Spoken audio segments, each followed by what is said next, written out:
سلامات بيسر خميل لهم أنا سلامي إجزاير مسكن خميل يتنام خميل لسدت يا سخاتم راح روحهم خميل عديت لنا خميل لسدت يا لما أنتي بدس البروغرام بتحكي زي التطيق وجن لا يملس هو نجارينا ستأيو ما جمر على طيقنا مالتي نامبوكية عيبتني أو زنامبوكية خنبركنا استعيو كنقراك ليا تسالي القلب سمعنا مالتي ያው መልስ ስለልሓስወይና استعيو ሓንቲ ሓፍትና ታይላት ንመስክን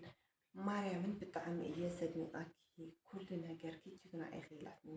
ብጣዕሚ እየ ለመስክን መጀመርያ ብመድናእኪ ብጣዕሚ እየ ለመስክን ግን ሓደ ዲኺ ወሊድኸስ ክልተ ኢላትኒ መጀመርያ ሓፍቴ ማዕሪ ኣቕሪብክ ስለልጠየቅኒ ብጣዕሚ እየ ለመስክን ካልኣይ ነገር ለ ያው ግዴታ ክምለስ ስለለለም እየ ክጠይቅንና ሓፍቴ ማዕረይ ያው ኣነ ክልተ እየ ወሊደ ማለት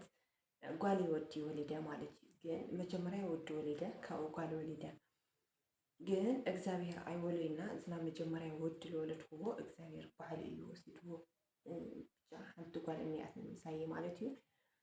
ግን እግዚአብሔር መስገን ዝልወስዶ ናይ እግዚአብሔር ለይኹንኩ ከማረር ለለንሲ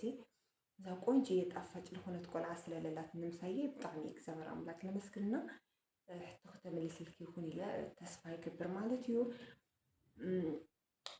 በዓል ገዛኺ ብሂወት የለን ድዩ በዓል ገዛኺ ብሂወት የለን ድዩ ሓደ ሕቶ ካልኣይ ከዓ ኣቦ ጓልኪ የለን ድዩ ወይስ ኣቦ የብላ መልክናን ማለት እዩ ሓሙስ ለካፋይ ጥያቄ ነይርዋ ግን መቸም ኣቦ ግዴታ ይከለዎና ካብ ደርሆ ይኹኪ ወሊደ እያ መቸም እና ኣቦ ጓለይ ኣጋጣሚ ለዓዱ ለህዝቡ ልዋዕሉ ኢሉ ላብ በረኻ ወፂኡ ግን ኣጋጣሚ ኮይኑ ብሂወት ኣይተመለሰይ እምበር ካብ ሰብኣየ ወሊደ እያ ዘን ኣሕዋተይ እንደ ኣረ ከምኡ ይበሃል በእውነት ከምኡ ጥያቄ ዋላ ኣነስ ብጣዕሚ እየ ደጊፀ ኣቦ ጓልክስ ርኢናዮ ይንፈልጢ ማለተን እያ ዝሮ ግን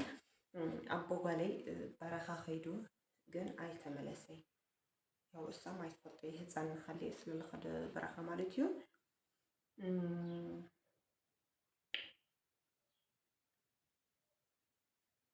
ኣብዚ ከዓስ መጀመርያ ሂወትክስ ከመይ ነይሩ ማለተይ ሃፍታም ድዮም ቤተሰብ ክንብል ክናኒ ዝሓፍተይ ሃፍታም ይኹን ቤተሰብ ከመይ ገይሮም ሃፍታም ክኾኑ ሃፍታም ትትኾን ዳኣነ ስዑድ ከይደ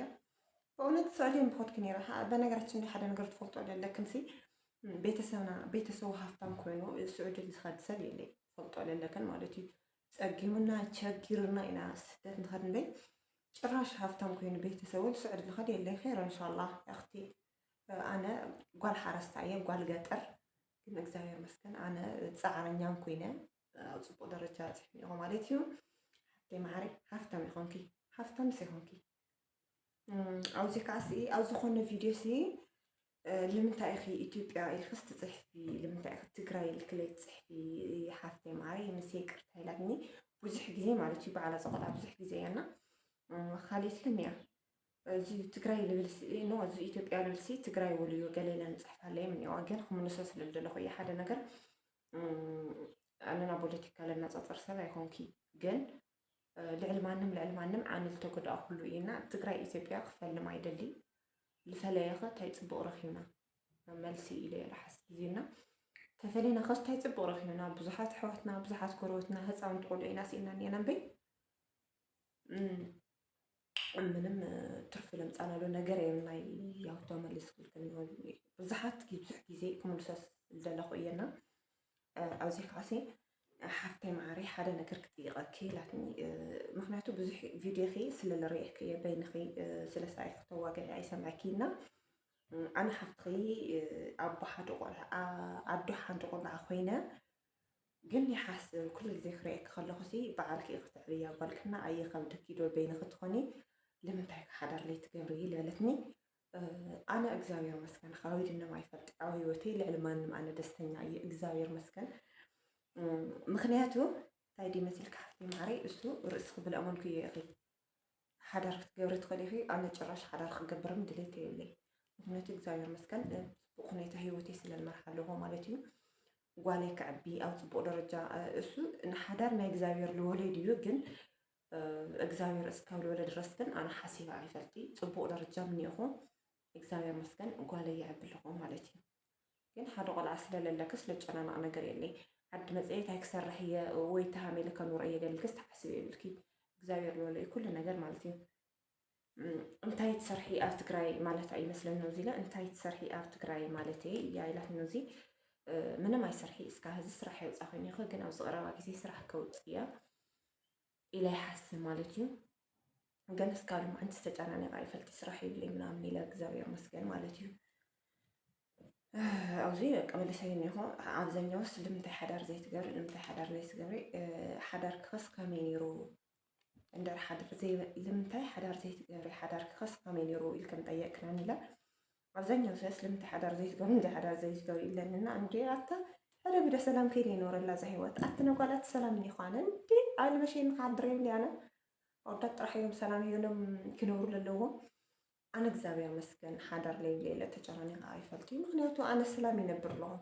ኣብ ደስ ለለኒ መሺ ኣብ ደስ ለለኒ ሓድር ማንንም ሰብ ኣበይኒ ይኸይለኒ ሂወቴስ ብሰላምስ ይንር ኣለኹ ማለት እዩ እግዚኣብሔር መስገን ተረዲእክን ይኾን ኢለ ሓሳብ ይገብር ምክንያቱ ግን ብዙሕ ጥያቄ ዋላ ብኣካል ኮይስ ምንታይ ሓዳር ዘይትገብሪ ኢልካ ያ እንሻላ ሕዶ ግን ባ ሰላም ክነብራ ዛ ሂወተይ ኣትም ሰባት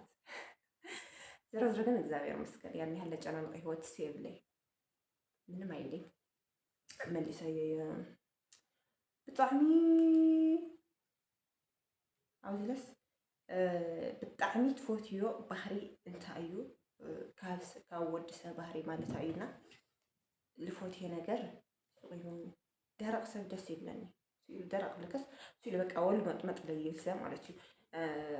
በቃ ወል መጥመጥ ስለይብል ሰብ ዝፀልኦ ባህሪ ከዓ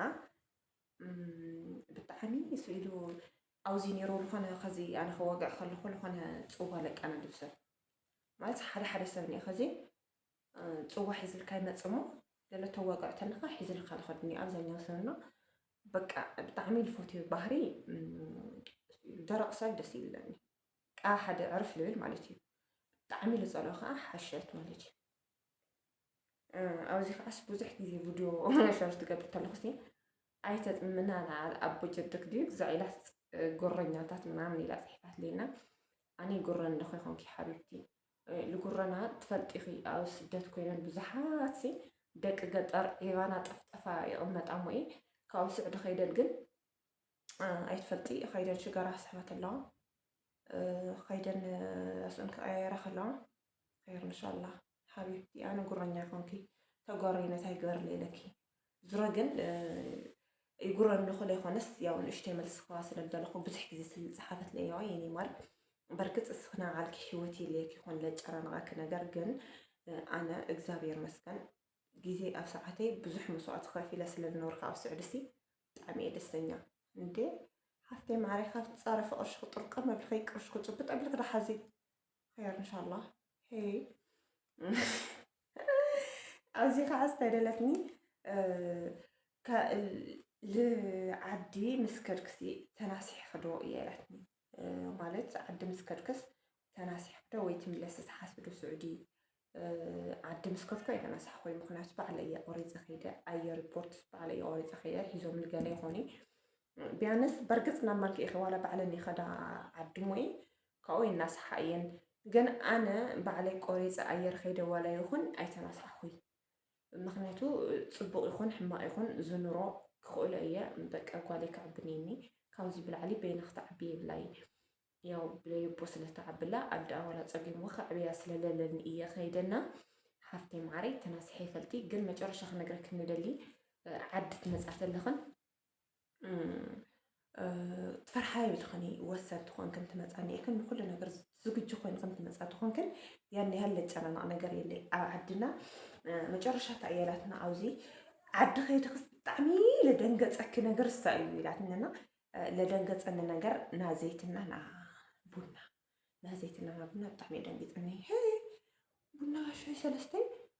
ዘይቲ ሽዱሽተ እዩ ብነዮ ዝውዒና ብቻ ግን ለደንገፀኒ ነገር ቡና ና ዘይቲ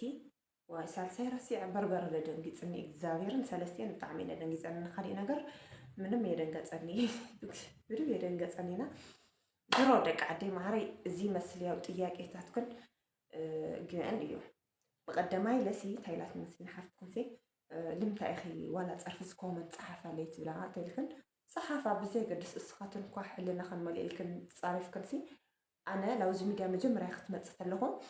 ኩሉ ነገር ንክሰምዕ እየ መፅአ ፀርፊ ምንኦ ኩሉ ሰብ ይኮነ ክንእደጋ ንኽእልና ደቂ ዓደይ ማዕረይ ኣነ ምስ ኩሉ ተቐባሊት እየ ዋላ ፀርፊ ዋላ ንኣዳ ምናምን ማለት እዩ ትንእዳኒ ኣሕዋተይ ብጣዕሚ እየ ለመስግን ብጣዕሚ እየ ዝፈትየክን ፀርፋን ኣሕዋተይ ብጣዕሚ እየ ለመስግን ብጣዕሚ እየ ዝፈትየክን ምክንያቱ ለኣየ ይቆፅረለይ እምበይ